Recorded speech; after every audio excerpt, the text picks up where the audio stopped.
भारत 24 और मैं हूं आपके साथ शाजिया निसार लेकर हाजिर हूं देश की राजधानी दिल्ली से जनता के बीच से जनता की बात। यह है जनता की आवाज। ये वो खास कार्यक्रम है जिसमें देश की जनता का हर मुद्दा बुलंद होता है और हर मुद्दे पर जनता भी अपनी आवाज को बुलंद करती है, अपनी राय रखती है। खास मेहमानों का पैनल भी हमारे साथ मौजूद रहता है और आज का मुद्दा बहुत ही ज्यादा महत्वपूर्ण है क्योंकि मुद्दा हमारे देश के छात्रों का है। मुद्दा जो है वो नीट एग्जाम से जुड़ा हुआ है जिसको लेकर के पूरे देश में बवाल हो रहा है। छात्र खासे परेशान हैं, बहुत ही ज्यादा उदास नजर आ रहे हैं, तकलीफ में नजर आ रहे हैं। कुछ छात्र तो कोर्ट तक पहुंच चुके हैं। अब देखना यह होगा कि आखिर इस मामले का होगा क्या, लेकिन सबकी निगाहें नीट एग्जाम पर हो रही बातों पर टिकी हैं, हो रहे सवालों पर टिकी हुई है और इसी मुद्दे पर करने जा रहे हैं बड़ी चर्चा। खास मेहमानों का पैनल हमारे साथ मौजूद रहेगा, देश की जनता हमारे साथ मौजूद रहेगी। लेकिन सबसे पहले एक रिपोर्ट आपकी टीवी स्क्रीन पर।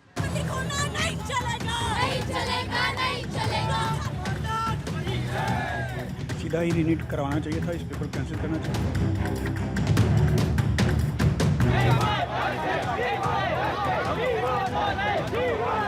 था कि 720 आउट ऑफ 720 67 स्टूडेंट्स के जितने आए थे, तो इससे ये तो साबित होता है कि सब तो डिजर्विंग नहीं होंगे।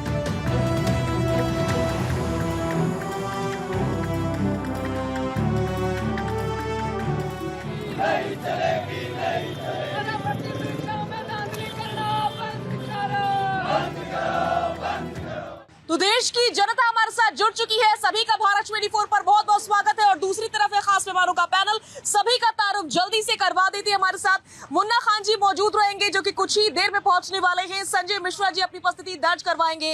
अनिल गर्ग जी हमारे साथ मौजूद रहने वाले हैं। दिनेश सिंह जी भी अपनी उपस्थिति दर्ज करवाएंगे और रवि अरोड़ा जी भी हमारे साथ मौजूद रहेंगे। शुरुआत में करने जा रही हूँ दिनेश जी के साथ में। दिनेश जी, नीट एग्जाम को लेकर के देश में खूब बवाल हो रहा है, छात्र परेशान नजर आ रहे हैं, बहुत सारे सवाल उठ रहे हैं और सीधा आरोप धांधली का।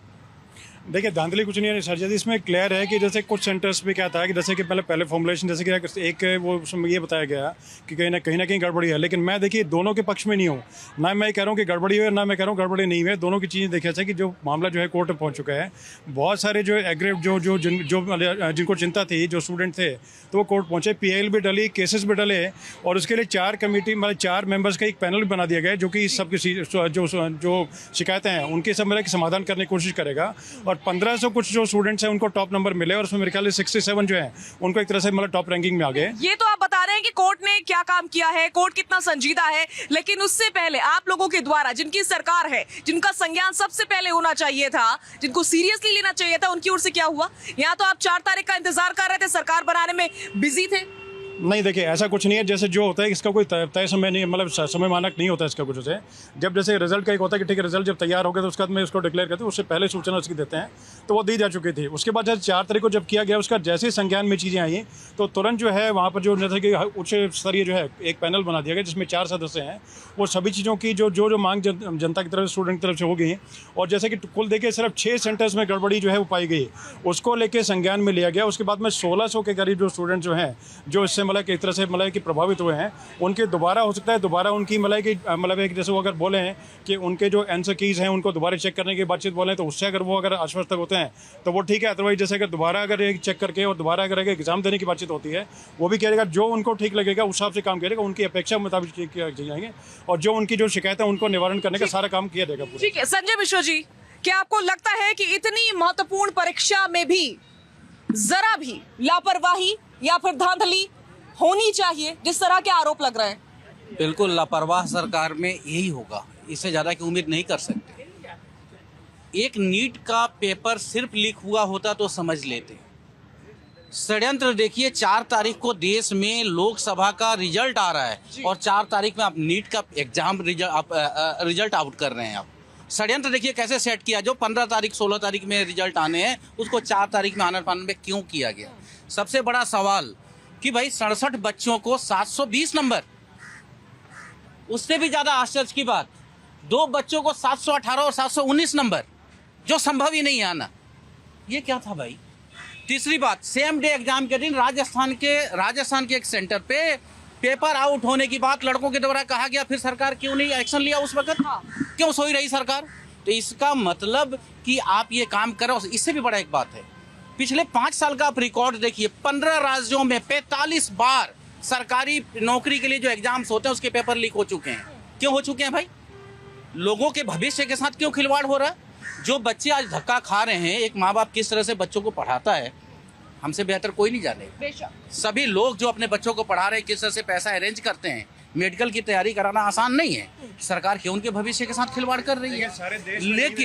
लेकिन 15 राज्यों में 2014 में पहली बार उत्तर प्रदेश में पेपर लीक हुआ, तो कैंसिल किया वहाँ पे बार क्यों कैंसिल हुआ? लीक क्यों हो रहा है? किया गया ना। पेपर क्यों स्टूडेंट लीक हो रहा है? स्टूडेंट इसकी ने जिम्मेदारी जब किसकी है? बताइए, क्या यदि राजस्थान में कांग्रेस के शासन में पेपर लीक हुआ, उसको कैंसिल कर दिया गया। कब ठीक है, ठीक है। अनिल गर्ग जी आपके पास आ रही हूँ, संजय मिश्रा जी लौटूंगी मैं आपके पास, मौफी के साथ बीच में रोक रही हूँ। अनिल गर्ग जी प्लीज थोड़ा सा आगे आइए। और ये जो कैंसिल करने की बात हो रही है, क्या ये बात होनी भी चाहिए? कैंसिल कर देना, कह देना तो बड़ा आसान है, छात्रों का नुकसान नहीं होता। बेचारे पूरे साल तैयारी कर रहे होते हैं, दिन रात एक करके, माँ बाप पैसे लगाते हैं, ट्यूशन की फीसें भरते हैं, अपना पेट काट करके बच्चों को पढ़ाते लिखाते हैं, और कैंसिल कर दो 1 मिनट पे। नहीं, देखिए, अगर कोई परीक्षा में पेपर लीक हुआ है और उसको कैंसिल कर दिया है तो ये इसका मतलब पूरा मामला ख़त्म हो गया, ये तो कहना ठीक नहीं होगा। क्योंकि जिन लोगों ने तैयारी की है, जिन लोगों ने समय लगाया, वो आप समय वापस नहीं कर सकते। लेकिन सवाल अगर अब नीट पे आए, तो अगर नीट पे अभी पहले ये देखना बाकी है कि नकल हुई है क्या, या पेपर लीक हुआ है क्या, ये आप अभी जस्टिफाइड नहीं कर सकते। अभी मेरे साथी 718 और 19 मार्क्स आना तो बताता है कि कुछ तो यही हुआ मैं कह रहा गड़बड़। हूँ। जैसे अभी 67 लोगों के 720 मार्क्स आए हैं, पहले 1 या 2 या 3 बच्चों के आते थे, अब 3 बच्चे पढ़ के 720 ले आए और 67 बच्चे बिना पढ़े ले आए। ये कहना तो उचित नहीं है। पहली लाइन में देखिए, 67 बच्चे भी पढ़ के ला सकते हैं और 3 बच्चे भी पढ़ के ला सकते हैं। लेकिन अगर नेगेटिव मार्किंग है और एक नंबर गलत, एक क्वेश्चन गलत किया है, तो 715 नंबर होने चाहिए। 717 718 होता तो ये अपने आप में एक दिखाता है कि कुछ ना कुछ तो वहाँ पे गड़बड़ है। अब ग्रेस मार्क्स की बात चल रही है, अब ग्रेस मार्क्स क्यों दिए भाई, क्या आधार था ग्रेस मार्क्स का? ये सारी चीज़ें अब आएंगी, जब जांच होगी पता लगेगा। लेकिन मैं फिर कह रहा हूँ, ये पूरा ठीक नहीं होगा। पेपर लीक हुआ है या फिर पेपर की नकल हुई है। अभी बिहार के 4 लोगों को पकड़ा गया है, वो नकल कराते हुए पकड़े गए हैं। एक स्टूडेंट दूसरे स्टूडेंट की आईडी पे जा रहा था, तो वो एक अलग मामला है। देखिए, लीक हुआ तो बहुत बड़ा गंभीर मामला है। देखिए, मैं एक बात बोलता हूँ, कोई इंस्टांस हो सकता है, नकल भी हो सकती है, लेकिन आप अगर पूरी एनटीए के प्रोसेस उठाएंगे, इंस्टीट्यूशन को ही गलत साबित करने लग जाएंगे। एक विपक्ष की ना एक आदत बन गई है, कुछ भी आए सीधा इंस्टीट्यूशन को गलत बैठा दीजिए कि आपकी पुलिस भी खराब है, सीबीआई भी खराब है, इलेक्शन भी खराब है, ईवीएम खराब है। ये तरीका ठीक नहीं है। अगर सारे इंस्टीट्यूट खराब हो जाएंगे, सारे इंस्टीट्यूशन खराब हो जाएंगे, तो देश कैसे चलेगा? व्यक्ति गलती कर सकते हैं, आप खोजिए गलती किस व्यक्ति से हुई है, उसको सजा दीजिए।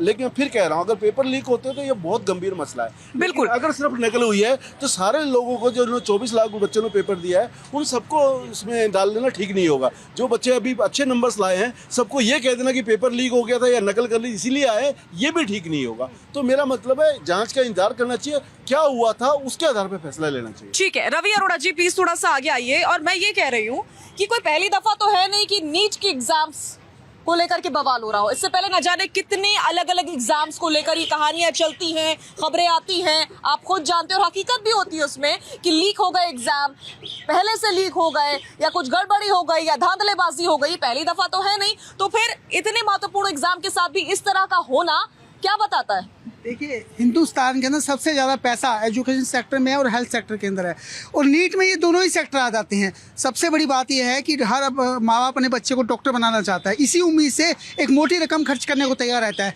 ऐसे में होता क्या है, जो कोचिंग सेंटर्स चल रहे हैं देश भर के अंदर, उसके अंदर कुछ बड़े संस्थान एक बहुत बड़ी लॉबी चला रहे हैं। उस लॉबी का काम क्या होता है कि उन बच्चों को किसी प्रकार से अपने बच्चों को क्लियर कराना नीट का एग्ज़ाम और अच्छे मार्क्स से, इसके अंदर ये पूरी लॉबी काम करती है। उसके अंदर अब देखने वाली बात ये, जांच का जो विषय वो ये है कि ये टॉप लेवल पे काम किया गया है या निचले स्तर पर किया। और हम यही कहते रहेंगे कि जांच करते हैं और फिर छात्रों का 1 साल 2 साल 3 साल 4 साल बर्बाद। देखिए, एनटी एक संवैधानिक संस्थान है और एक वो पूरी तरह से ऑथेंटिक है, उस पर आरोप नहीं लगा सकते जब तक कि पूरा मामला खुल के सामने नहीं आ जाता। जांच का विषय, क्योंकि सुप्रीम कोर्ट ने भी अभी काउंसलिंग के लिए मना नहीं किया है, 8 तारीख दी है, क्योंकि छुट्टियां हैं। छुट्टियों के बाद जैसे ही कोर्ट खुलेगी 8 तारीख को डिसीजन आएगा। उसके बाद क्योंकि 15 तारीख से अगले महीने की काउंसलिंग शुरू होने वाली है, तो मुझे लगता है उसके बाद सुप्रीम कोर्ट कुछ बड़ा फैसला देने वाली है। अगर जाँच होती है तो मैं समझता हूँ बच्चों का, लेकिन बच्चों के साथ ये बड़ा खिलवाड़ है, क्योंकि जो बच्चे मार्क्स लेकर आए हैं उनकी ज़िंदगी से एक बड़ा खिलवाड़ हो सकता है। अगर बिल्कुल ऐसा होता है। बिल्कुल। दिनेश जी, मैं लौटूंगी आपके पास। मुन्ना खान साहब हमारे साथ जुड़ चुके हैं। कुछ दिन पहले की ही बात है, हफ्ते भर पहले की बात है मुन्ना खान साहब,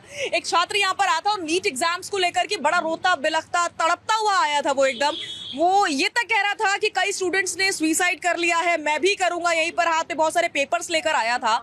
उस छात्र को देख करके कोई भी अंदाजा लगा सकता है कि इस समय छात्र कितनी तकलीफ में होंगे, जिन्होंने एक लंबे समय तैयारी करी और उसके बाद से उनके साथ ऐसा हो गया। देखिए, छात्र की जहाँ तक बात है तो छात्र कोई अडानी और अंबानी के बच्चे नहीं हैं, गरीब किसान मजदूर के बच्चे हैं और उस यथा स्थिति में ये पढ़ने आते हैं। या तो बच्चे कर्ज लेते हैं या बच्चे के माता पिता कर्ज लेते हैं।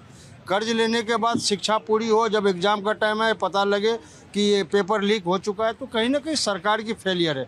बार बार इस बात को विपक्ष पे डाल देना, विपक्ष हो हल्ला कर रहा है। 13 बार आपके कार्यकाल में, 10 साल के कार्यकाल में 13 बार पेपर लीक हुए टोटल, कई राज्यों के मिला करके बताऊं तो 13 राज्य में जो छात्र आत्महत्याएं की, जिस छात्र पे ये आप बीती, उसके माता पिता पे कर्ज चढ़े, क्या सरकार इसकी जिम्मेवारी लेगी?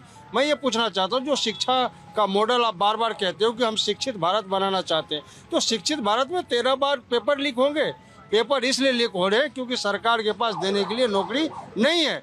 विफलताओं सरकार की है, विफल सरकार है और सरकार इस बात को छिपाना चाह रही है, क्योंकि पेपर देंगे बच्चे, पास होकर के आएंगे, फिर उसे जॉब चाहिए, फिर वो हल्ला मचाएंगे। इससे बेहतर है कि पेपर को ही लीक कर दो और उस एग्ज़ाम को ही रद्द कर दो, ताकि फिर 2 साल लटकता रहे और भटकता रहे। तो बच्चे इस तरीके से अब परेशान हो चुके हैं, बच्चे के माता पिता भी परेशान हो चुके हैं। सरकार को इस पर गहन विचार करने की बात है, गहन विचार करना चाहिए, क्योंकि छात्र जीवन से आप खिलवाड़ नहीं कर सकते। छात्रों के जीवन के साथ, बिल्कुल, छात्रों के जीवन के साथ आप खिलवाड़ नहीं कर सकते। यहाँ पर कुछ लोग मौजूद हैं, हालांकि गर्मी बहुत ज्यादा है, लेकिन फिर भी लोग अपनी बात रखने जरूर आते हैं और यही दिखाता है कि देश की जनता आज भी बहुत जागरूक है। फिर चाहे सर्दी हो, गर्मी हो, बारिश जारी हो या कोई भी मौसम क्यों ना हो, नेता एक बार कमरों में बैठ सकते हैं, लेकिन जनता कमरों में नहीं बैठती है, वो बाहर निकलती है। क्या कहेंगे आप, जो नीट एग्जाम को लेकर जो बवाल चल रहा है, छात्र परेशान नजर आ रहे हैं, कोर्ट तक का रुख कर लिया है, धांधली का आरोप लग रहा है, क्या कहेंगे इस पे?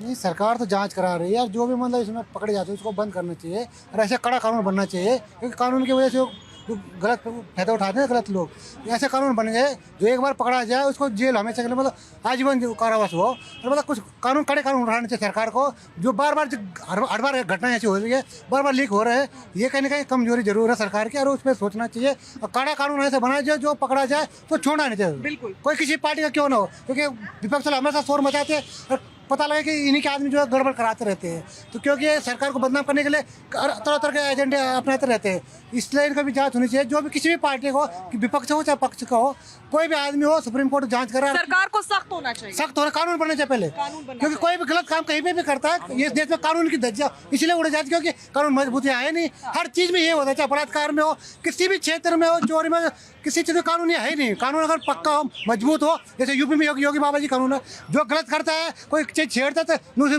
दूसरी बच्ची पूछकर वो कुछ उसको मिल जाता है, सजा मिलती है, ऐसे कानून होना चाहिए। ठीक है, आप क्या कह रहे हैं? ये बात है जी, एक राजनीति है, ये इलेक्शन हुए, चलो मेरे का राउंड बाय राउंड चलता है, तो बीजेपी कांग्रेस कुछ भी है, आम जनता भला तो कर नहीं सकते, बुराई करेंगे। कोई ना कोई बम हादसा हुआ, देख लो, आपको पता है 9 तारीख को जी, इनका मास्टर प्लान है, कोई पढ़ाई लिखाई करे नहीं करे, इनको मिलकर चलना चाहिए। किसी पार्टी को, चाहे बीजेपी हो, कांग्रेस, ये अपना भला करेंगे, जनता भला कर ही नहीं आता।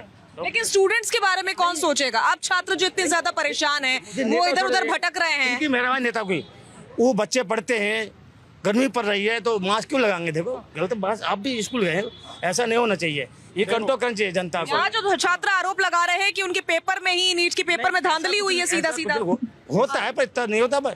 जनता सोच चाहिए, गवर्नमेंट को सोचना चाहिए, पहली बात तो ये गलत बात है। ठीक है जी, मैं खुद एक छात्र हूँ, खुद पढ़ाई कर रहा हूँ मैं। देखिए, मैंने भी नीट दिए हुए हैं। नीट के अंदर जैसे घपलेबाजी हो रही है, लोग कह रहे हैं कि सीटें बिक रही हैं, सिफारिशें लग रही हैं, तो यार मैं ये कहना चाहूँगा कि अगर हमारे एजुकेशन सिस्टम के अंदर ही ऐसा कुछ हो रहा है तो हमारे जैसे छात्रों का क्या होगा, जो मेहनत करके आगे चलने में लगे हुए हैं, जिनके पास में फैमिली बैकग्राउंड नहीं है, पैसे नहीं है, तो यार मेरे दोस्त लोग कर रहे हैं, उनकी सीटें बिक गई, नंबर आते ही उनकी सीटें बिक गई।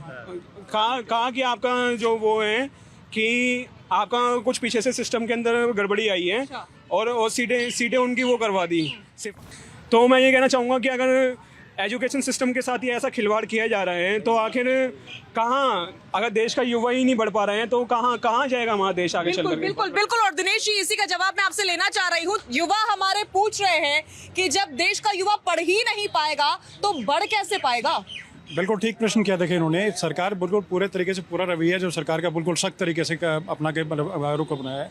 और दूसरा देखिए, यूपी में जैसे अभी थोड़े दिन पहले पेपर लीक की बातचीत आई थी, उसके बाद में देखिए उनका क्या किया गया कि जो उसमें लिप्त आ गए उन सबके घर पे बुलडोजर चलाए गए, उनकी संपत्ति कुर्क की गई है। और दूसरे से इन्होंने बताया कि ठीक है, उनका अनुभव हो सकता है कुछ गलत रहा कुछ हो, लेकिन ऐसी चीज़ें नहीं है। गरीब घरों के बच्चे जो हैं, गरीब गुरबा किसान के बच्चे जो हैं, वो भी जा करके जो है सरकारी स्कूल्स में जा करके और सरकारी कॉलेज मेडिकल कॉलेज उसमें जाके पढ़ते हैं। और देखिए ऐसा कि शायद अभी जैसे कि जो ये बखेड़ा खड़ा हुआ, उसके लिए भी जैसे कि 4 पैनल की उच्च स्तरीय जो कमेटी बैठाई पूरे तरीके से एक एक चीज़ को देख करके बड़ा बारीकी से उसका अध्ययन करेगी। और सरकार पूरे तरीके से कटिबद्ध है कि किसी भी तरीके से जो है मतलब कि स्वच्छता रखी जाए हर चीज़ में।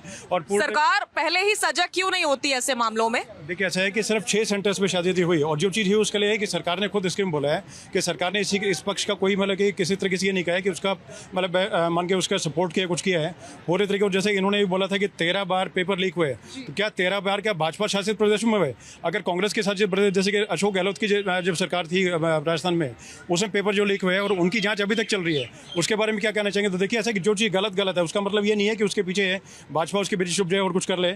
हम लोग पूरे तरीके से कटिबद्ध हैं, सरकार पूरी तरह से सख्त है और सरकार सख्त से सख्त रवैया अपनाएगी। और पूरी तरीके जो जनता के हक का फैसला है, वो जनता के हक का जो काम है, ना पर्ची ना खर्ची, किसी के बिना जो है जैसे नौकरी भी उसका से मिली है और इसी प्रकार एडमिशन मिलेगी, तो सभी चीज़ जो होंगी वो जनता के हित के हिसाब से काम होंगे। जनता आम आदमी है, उसके भले को देख करके सरकार काम करेगी। संजय मिश्रा जी प्लीज थोड़ा सा आगे आइए, आपका क्या कहना है? नहीं, देखिए कितनी सफाई से इन्होंने कह दी बखेड़ा खड़ा हुआ है। ये बखेड़ा है। गरीब मजदूर किसान के बच्चे परेशान हो रहे हैं, माँ बाप परेशान हो रहे हैं और आप कह रहे हैं कि बखेड़ा है। ये क्या मजाक है देश में? विपक्ष यदि कोई मांग कर रहा है, विपक्ष किस लिए होता है साहब? तो आप उसे राजनीति कह देंगे और बखेड़ा कह देंगे? विपक्ष तो अभी कुछ और चीजों के बारे में बोल रहे थे। हम सब चीज के बारे में बोलेंगे, तो बिल्कुल बोलिए। हम अपनी दायित्व का निर्वहन करते रहेंगे। यदि आप सत्ता में हैं, आप यदि सत्ता में हैं तो आप जवाबदेह हैं। आप बताएं उत्तर प्रदेश में लीक क्यों हुआ पेपर? हर चीज का आप 2014 में उत्तर प्रदेश में पेपर लीक होता है, 1 साल के बाद बिहार में पेपर लीक होता है। बिहार में आप सत्ता में नहीं होते तो वहाँ पे राजनीति करते हैं, आप उत्तर प्रदेश पे चुप हो जाते हैं और आप कह रहे हैं कि राजनीति कर रहा है विपक्ष। आपने क्यों बिहार में राजनीति किया फिर पेपर लीक पे? यदि वो नियम का था। लेकिन सच यही है, इन्होंने एक तरीके से पहले किसानों की कमर तोड़ी। नरेंद्र मोदी की सरकार पूरी जिम्मेदारी से मैं कह सकता हूं कि इतनी महीनी से ये काम कर रहे हैं कि एक एक को बांट करके इन्होंने रखा हुआ है कि एक किसान के टाइम पर मजदूर नहीं बोलेगा, मजदूर के टाइम पर गरीब नहीं बोलेगा, गरीब के टाइम पर ये दोनों शांत रहेंगे और देश बटा हुआ रहेगा और सबके सब भुगतेंगे। आप इन्होंने विपक्ष ने अपनी ताकत दिखाई, जनता में गया, जनता को समझाया और इस बार आपके प्रधानमंत्री हारने से बच गए। ये आप देख लीजिए प्रदेश की सरकार कैसे बनी है, आप देख लीजिए। जनता के हित के लिए, किसानों के हित के लिए पूरा तरीके से मोदी सरकार ने काम किया, एनडीए सरकार ने काम किया, भाजपा सरकार ने काम किया। सामने है, आपने जो काम किया जनता ने आपके पक्ष में दिया, आपको सामने है। आप किस तरह से स्लिप किए, आप उस चीज को देखिए। लेकिन आप नहीं मानेंगे, आप तब तक नहीं मानेंगे जबकि जनता आपका कान पकड़ करके उठा के बाहर नहीं करते। आप सिर्फ चेहरे पे चेहरा बदलते रहेंगे, नए नए चेहरे लगाते रहेंगे, ऐसे देश नहीं चलता है। देश तोड़कर नहीं चलेगा, देश जोड़कर चलेगा।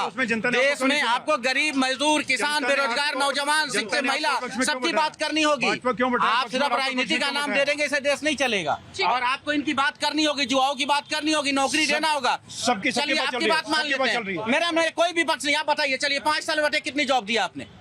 5 साल में केंद्र सरकार ने कितने जॉब दिए युवाओं को? बताइए। जितनी ज्यादा से ज्यादा दी जा सकी और उस तरीके से रोजगार और रोजगार कितना दिया? ज्यादा से ज्यादा क्या होता है? कितना दिया आपने बताइए? जितना आप बताएं कितना दिया? उत्तर प्रदेश में दूसरी बार सरकार ने कितना जॉब दिया आपने? बिहार में 18 साल से बैठे हैं, कितना जॉब दिया आपने? बिहार में पलायन क्यों नहीं रोका आपने? आप बताएं पलायन क्यों हो रहा है? आप बताएं। पलायन रुक चुका है। आपके कहने से रुक जाएगा, आप बोल देंगे कुछ नहीं हो जाएगा। आप बताएं नौकरी कितना दिया आपने? आंकड़े देखिए, कितनी नौकरी दी? आप देखिए ना। साजिया जी, सबसे बड़ी बात यह सरकारी सरकारी स्कूलों को कॉलेजों को इन्होंने ध्वस्त कर दिया, प्राइवेट मुद्रास्फीति। स्कूलों को हाई कर दिया। एक मेडिकल करने के लिए लोगों को 40 लाख 50 लाख 1 करोड़ रुपए खर्च करने पड़ रहे हैं। ये क्या सरकार को नहीं दिख रहा है? पहले भी खर्च करने आपके यदि वोट कर रही है जनता, तो अपने आप को बर्बाद करने के लिए वोट कर रही है, अपने संरक्षण के लिए वोट कर रही है। सरकार आने के बाद में कम किया, ये चीजें पिछले 10 साल में कम हुई हैं। उससे ठीक पहले है, डोनेशन ठीक है, मैं लौटूंगी अनिल जी, आ रही हूँ आपके पास एक बार जनता के पास। क्या कहना चाह रहे हैं? मैं ये कहना चाहता हूँ, यहाँ लड़ाई है एक दूसरे की बुराई की। जीतना है बुराई करके, क्यों नहीं अच्छाई करके जीतते? क्यों नहीं खुद की अच्छाई दिखाते? अगर अच्छाई से जीतेंगे मेरे ख्याल देश बदल जाएगा। यहाँ हर किसी को दूसरा ये कर रहा, दूसरा ये कर रहा, मैं क्या कर रहा हूँ? आईना देखने की जरूरत है, ना कि दिखाने की जरूरत है। देखिए हमेशा प्लीज 1 मिनट, मैं एक बात है, अगर आपके काम है, आपके मुंह क्यों बोलते हैं, आपके काम क्यों नहीं बोलते हैं? काम कहाँ है? बोलने चाहिए काम, ना कि बोलना चाहिए मुंह। और हमेशा यही हो रहा है, बुराई कर करके वो ये करता, वो ये करता। सर प्लीज पूरा जवाब मैं ये बोलना चाहता हूँ कि अगर काम बोलेंगे तो इंसान को बोलने की जरूरत नहीं होती। अगर हमारे देश में काम नहीं बोलते, जुबान ही बोलती है। टांग खींचने से ज्यादा प्रॉफिट मिलता है उनको, वो टांग खींचते हैं। अगर वो काम बोलेंगे ना, मैं आपको गारंटी करता हूँ उस सरकार को कोई भी हिला नहीं सकता। ठीक है, आ रही हूँ मैं। आप क्या कहना चाह रहे हैं? बोल रहे थे ना, शासन सुनती क्यों नहीं है? शासन सुन लेगी तो धांधली कैसे करेंगे? बातों से बतासे फोड़ते हैं बीजेपी वाले। 5 सालों में किया गया। अब मैं जिस एरिया से आता हूँ वहाँ सबसे ज्यादा कॉलेजेस हैं, वो इंस्टीट्यूट उत्तम नगर से। एक हर बच्चे की स्ट्रगल अलग है। एक 3.5 से 4 लाख रुपए एक साल बच्चों का खर्चा होता है। कोई लोन लेके आ रहा है। मैं व्यक्तिगत इतने बच्चों को जानता हूँ नीट के, जो इस बार एग्जाम में बैठे। उनकी स्ट्रगल अपने आप में ही बड़ी स्ट्रगल। उसके ऊपर से जॉब्स तो कुछ मिल नहीं रहे, बेचारे जीवन में कुछ करना चाह रहे हैं अच्छा, तो शासन प्रशासन कुछ करने नहीं दे रहा। 5 सालों में आपने ट्रेंड सा बन गया, हर पेपर लीक सा हो रहा है। पहले नहीं सुनते थे इतना, अब ये हो गया। क्यों हो रहा है? क्योंकि पैसे बढ़ा रहे हैं सब।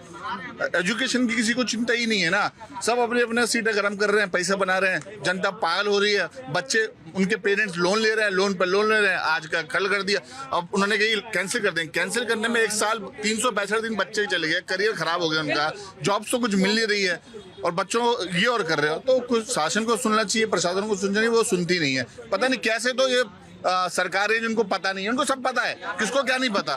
माँ बाप लोन लेते हैं अपने बच्चों को पढ़ाने के लिए, और यहाँ पर प्रशासन में बैठे लोग धांधली करते हैं और फिर पेपर कैंसिल हो जाता है, कभी लीक हो जाता है। भाई साहब का कहना है कि पिछले कुछ सालों में ट्रेंड सा बन चुका है पेपर लीक होना, ऐसा क्यों?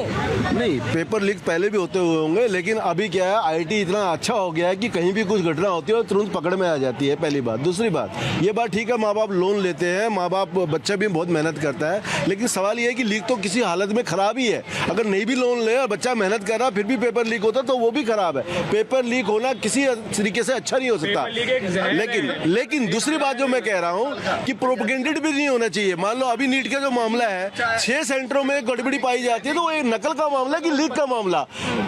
जो गड़बड़ी हुई, इससे वहाँ पे देने वाले कितने बच्चे थे जो इससे बेनिफिशियरी हो सकते थे? तो आप 24 लाख लोगों ने पेपर दिया, 1800 बच्चे उनमें से है जो शक है कि ये बेनिफिशियरी है। 1800 बच्चों के बच्चे में 24 लाख बच्चों को वापस आप पेपर में घसीट दोगे क्या? ये लीक का मामला नहीं, फिर नकल का मामला है। और जहां तक सवाल है कि गड़बड़ क्यों होती है, देखिए गड़बड़ कहीं भी हो सकती है। इंस्टीट्यूट गड़बड़ नहीं होते, इंस्टीट्यूट को चलाने वाले गड़बड़ हो सकते हैं, व्यक्ति गड़बड़ हो सकते हैं। व्यक्तियों की पहचान करिए, जो गड़बड़ करते हैं उसे सख्त सजा दीजिए, और जो बेनिफिशियरी आप उनको दोबारा उनका ये पेपर ले लीजिए। अगर आपको लगता है कि सचमुच इन्होंने इनको पेपर मिल गया था, या जो सेंटर्स में गड़बड़ हुई है, ये सेंटर्स में गड़बड़ हुई है। लेकिन एक बात, ये सवाल बार बार उठ रहा है कि पहले से आप क्यों नहीं ढूंढते हैं? देखिए, मैं कि जब कोई लीक हो जाता है, कोई धांधली के आरोप लगते हैं, तभी ये जांच कमेटी क्यों बनती है?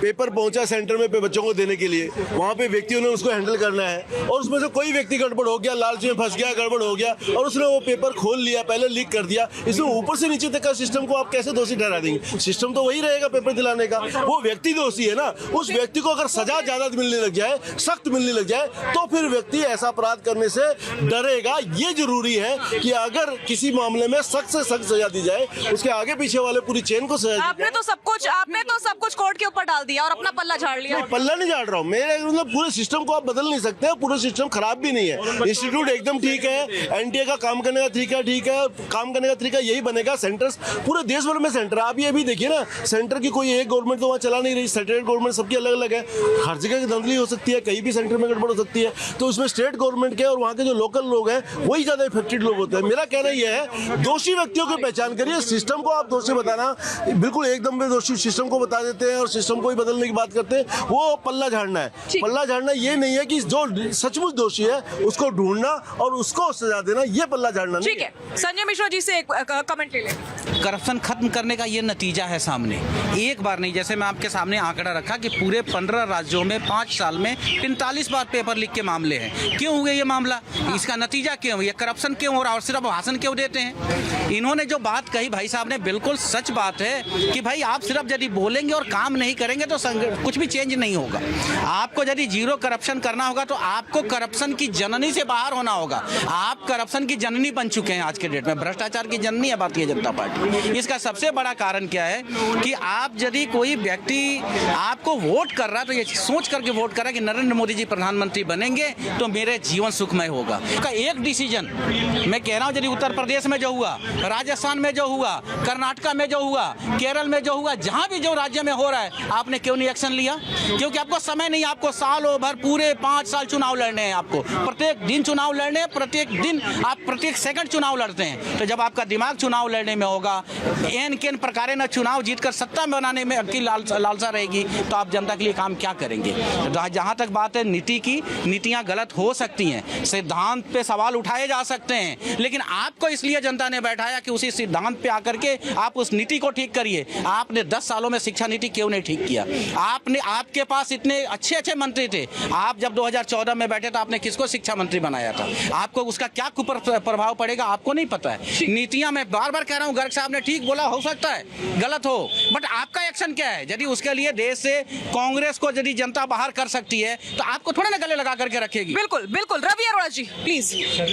देखिए, शाहजी जी, सबसे पहली बात तो यह है कि सुप्रीम कोर्ट ने काउंसलिंग पर रोक नहीं लगाई और मना कर दिया पूरी तरह से रोक लगाने के लिए। यह बताती है कि प्रथम दृष्टया ये पूरा जो 6 सेंटर है जिस पर को लेकर पूरा एलिगेशन है, ये सिर्फ वहां तक ही सीमित है। नहीं, लेकिन काउंसलिंग पर रोक नहीं लगाई है। कुछ बच्चों की काउंसलिंग हो गई, कुछ ने कोर्ट का रुख कर रखा है। उसके बाद से अगर कोर्ट कोई बड़ा फैसला ले लेता है, कैंसिल करने का फैसला हो जाता है या कोई भी फैसला ले लेता है, तो इन बच्चों के जिनकी काउंसलिंग चल रही है उनका भविष्य भी अधर में आ जाएगा। जी बिल्कुल, मैं समझता हूँ अगर ऐसा होता है तो सच में देश भर के अंदर बच्चे बड़ी मेहनत करते हैं, अपने माँ बाप की सारी जिंदगी की पूंजी इसमें लगाते हैं। ऐसे में बहुत बड़ी एक दुखदाई घटना हुई अगर ऐसा होता है तो सरकार इसके लिए जिम्मेदार होगी पूरी तरह से। लेकिन चूंकि ये एक, मैंने आपको पहले ही बताया, क्योंकि हेल्थ और एजुकेशन सेक्टर से जुड़ा है, इसमें बहुत बड़ी लॉबी काम करती है, बहुत बड़ा एक जो है पैसा खर्च किया जाता है, बहुत सारा पैसा खर्च लोग तैयार रहते हैं इसमें खर्च करने के लिए।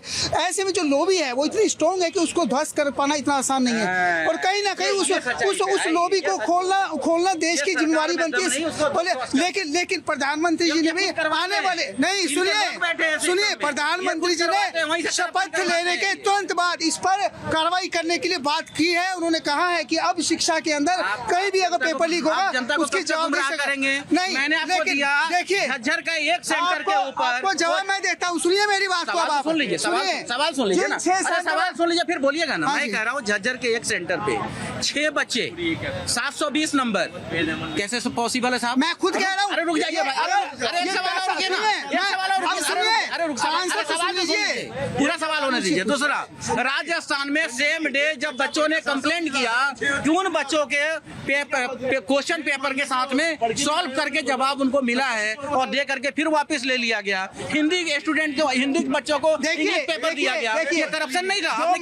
जो मामला सर्वोच्च न्यायालय के पास गया है वो 6 सेंटर को लेकर है और उसमें काफी बच्चों ने सपोर्ट किया, लेकिन मैं समझता हूँ ये पूरी जांच के बाद है। और जितने सेंटर में पेपर आने के बाद अगर लीक हो जाता है तो सरकार की जवाबदेही उसमें कम हो जाती है, क्योंकि कहीं ना कहीं उसके अंदर निचले स्तर पर लोग मिले हुए होते हैं, क्योंकि पैसा बहुत ज्यादा इसमें खर्च किया। यहाँ सिर्फ पेपर लीक होने का मामला नहीं है ना, यहाँ तर्क छात्रों की ओर से बहुत सारे दिए जा रहे हैं, जिसमें से संजय मिश्रा जी जो एक तर्क दे रहे हैं वो भी है कि इतने स्टूडेंट्स का एक ही सेंटर के एक जैसे नंबर कैसे आ सकते हैं। वैसे ही 18 और 19 की भी बात हो रही है कि ऐसे नंबर कैसे आ सकते हैं। तर्क तो बहुत सारे हैं। जी देखिए, जो ग्रेस मार्क्स है उसको लेके बहुत बड़ा सवाल बनता है अगर पेपर लीक हुआ है तो। लेकिन पेपर लीक पूरे देश में नहीं हुआ है, पेपर लीक कुछ सेंटर्स पे हुआ है जहां को लेकर पूरा सवाल खड़ा हुआ है। आप स्वीकार है कि पेपर लीक हुआ है? अगर आपकी बात मान ली जाए तो, लेकिन सुप्रीम कोर्ट ने उसकी जांच की बात कही है, आप इसको अभी ओके नहीं कर सकते। 8 तारीख को पता चलेगा कि सरकार सुप्रीम कोर्ट इस पे क्या डिसीजन देती है, उससे पहले आप उसको। सुप्रीम कोर्ट का ही अब भरोसा रह गया, क्योंकि 4 तारीख को जब रिजल्ट आ रहा था तब तो आप लोग सरकार बनाने में व्यस्त थे, तो फिर आप लोग कैसे ध्यान देते? अनिल गर्ग जी, लौटूंगी एक बार जनता से बात कर लेती हूँ। बिल्कुल उधर आ रही हूँ। साजिया जी, एनटीए का मामला बहुत संवेदनशील है और इस पे सरकार बिल्कुल भी संज्ञान नहीं ले रही है। बच्चों के साथ बहुत बड़ा खिलवाड़ है। मैं ये कहता हूँ सरकार को तुरंत प्रभाव से एग्जाम कैंसिल करके और दोबारा दिसंबर में एग्जाम, क्योंकि 25 लाख बच्चों का एकदम से एग्जाम कंडक्ट नहीं करवा सकते। 6 महीने बाद आपको दोबारा करवाने के बाद आप दिसंबर में करवाइए। बिल्कुल ये बात बिल्कुल सत्य है। आप उन कॉलेजेज का जिन्हों में पेपर लीक हुआ है, उन स्कूल्स का रजिस्ट्रेशन कैंसिल नहीं, उनकी पूरी प्रॉपर्टी सीज करिए। यही एक इलाज है, वरना कोई इलाज नहीं है। प्रॉपर्टी सीज करिए और उनके रिश्तेदारों के साथ में लीजिए। आप समझो एक गरीब बच्चा कैसे निकलेगा। बिल्कुल, आज मैं कह रहा हूँ यूपीएससी क्लियर करना आसान है, एनटीए का जो आप ये एमबीबीएस है ये बहुत टफ है। आप देखो ठीक है दिनेश जी, जल्दी से आपका कमेंट, फिर जनता के पास जाए। देखिए, जैसे खटाखट और फटाफट एटीएम खोल के इन्होंने पर्चा भर दिया था कि पर्चा अपना लो और भर के इसको जमा कर दो और 8,500 पाओ। उस तरीके से 2018 में शादिया जी जब कांग्रेस की सरकार बनी थी राजस्थान में, उस वक्त यही खटाखट जो है मंत्री मतलब कि जो पीएम के दावेदार थे राहुल गांधी जी, तो उन्होंने ये कि मतलब भरे मन से और अशोक गहलोत के साथ में बोला था कि 1 2 3 4 5 6 ऐसे गिनती गिनने में मैं किसानों का सारा कर्जा माफ कर दूंगा। लेकिन हुआ क्या कि उसी प्रदेश में 19,400 आंकड़े के साथ मिशन सुनिए, 19,400 किसानों की जमीन जो है कुर्की कर दी गई, कोई किसानों का कर्जा माफ नहीं किया गया। इसके बारे में जरा ये बताएं क्या करते हैं कि जो एक जनता के मुद्दे उछालिए, जनता के मुद्दे लेके आइए आगे, क्योंकि आपका काम ही है, लेकिन साथ में गुमराह करने का काम अगर करेंगे तो हम लोग जरूर प्रश्न उठाएंगे। ठीक है, जनता से कौन बोलना चाह रहा है? आप बोलना चाहता हूँ मैं, बोलिए जल्दी से। जी, सबसे पहले तो मुझे ये बताइए कि भ्रष्टाचार की बात हो रही है, आप मुझे ये बताइए, लोग आम जनता जो है 100 रुपए के लिए जो जायज़ पैसा होता है 100 रुपए के लिए लोग लड़ जाते हैं। तो आप मुझे ये बताइए, जो ये भ्रष्टाचार हो रहा है, जो लोगों की सीटें खाई जा रही हैं, जो फालतू पैसे दे करके आया जा रहा है, तो ये सब कहाँ पे जा रहा है? इस पैसे का क्या करोगे, कहाँ लेकर के जाओगे? कौन बोलना चाह रहा है? ठीक है, बहुत सारे सवाल हैं। इधर बोलिए। देखिए मैम, ये सर कह रहे थे कि देखिए 2014 से पहले भी जिस तरह आज मोदी जी से सवाल पूछे जाते हैं, उसी तरह अगर कांग्रेस की सरकार से भी ये सवाल जवाब होता तो आज हमारा देश पता नहीं कहाँ पहुंच गया होता, आज हमारी शिक्षा नीति कहाँ पहुंच गई होती, आज हमारी स्वास्थ्य व्यवस्था कहाँ पहुंच गई होती। पर क्या है, विपक्ष का काम खाली क्या है, अगर कोई काम करे तो उसका डंडा मारते रहो, अगर यही काम अगर विपक्ष ने, पहले वाली विपक्ष ने ऐसा डंडा मारा होता था इनके सर पे, तो आज ये यहाँ नहीं होता हमारा देश, आज कहाँ पहुँच गया होता, आज हम 3rd अर्थव्यवस्था बन गए होते, भारत 3रे नंबर पे होता आज के दिन। पर पुराने टाइम के लोगों ने खाली लूटा खसोटा और भ्रष्टाचार आज एकदम नहीं पैदा हो गया, भ्रष्टाचार पहले से ही आ रहा है। हम सर कह रहे हैं कि विपक्ष ने डंडा मारा, विपक्ष अच्छा काम कर रहा होता तो बीजेपी को लाते क्या? बीजेपी को इसलिए ही लाया गया है ना जनता ने कि बीजेपी कुछ अच्छा करेगी। इतना साल कांग्रेस ने राज किया, कांग्रेस नहीं कर पा रहा था अच्छा, तभी तो जनता बीजेपी को लाए, पर बीजेपी भी यही करेगी, फिर जनता क्या करेगी? ये बताओ, जिस देश का विकास, उस देश का विकास जब होता है जिसमें शिक्षा नीति अच्छी हो, शिक्षा का ये आलम हो रहा है पैसों में बट रही है, तो फिर देश का क्या होगा आप खुद बेहतर जानती हैं।